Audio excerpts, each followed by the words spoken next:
കണ്ടുപിടിച്ചു, love bombing. അതായത് പ്രണയത്തിലായാൽ ആദ്യത്തെ 2 ആഴ്ച സ്നേഹിച്ചു കൊല്ലുന്നതിന്റെ പേരാണ് എന്ത്? Love bombing. നമ്മളൊക്കെ ലവ് എന്തായിരുന്നോ? നമ്മളൊരു ലവ് പടക്കം പോലും പൊട്ടിച്ചിട്ടില്ല. ഇവരൊക്കെ ലവ് ബോംബ്. ബെഞ്ചിങ്, വേറെ പേര് ബെഞ്ചിങ്. ഒരാളായിട്ട് പ്രേമുള്ളപ്പോൾ വേറൊരാളെ സൈഡിൽ ഇരുത്തുന്നതിന്റെ പേരാണ് ബെഞ്ചിങ്. പിന്നെ ഇതിന്റെ രണ്ടിന്റെ ഇടയിൽ എന്തിനാ ജനിച്ചത് എന്തിനാ ജീവിക്കുന്ന അറിയാത്ത ഒരു ബെസ്റ്റിയും.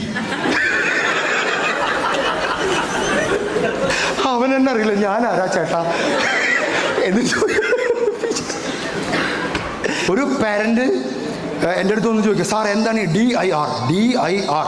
മോള് ചാറ്റ് ചെയ്തുകൊണ്ടിരിക്കുമ്പോൾ ബാക്കിൽ പോയി നിന്നപ്പോഴാണ് ഒരു ദിവസം ആദ്യമായി കണ്ടത്. പിന്നെ ഇടയ്ക്കിടയ്ക്ക് കണ്ടു. അമ്മ ബാക്കിൽ വരുമ്പോൾ DIR എന്ന് അടിക്കുന്നുണ്ടോ എന്നൊരു സംശയം. എൻ്റെ അടുത്ത് ചോദിച്ചു. അപ്പം ഞാൻ പിള്ളേരോട് ചോദിച്ചു, മക്കളെ എന്താണ് ഈ DIR? അതെന്താണെന്നറിയും, ഡേഞ്ചർ ഇൻ റൂം.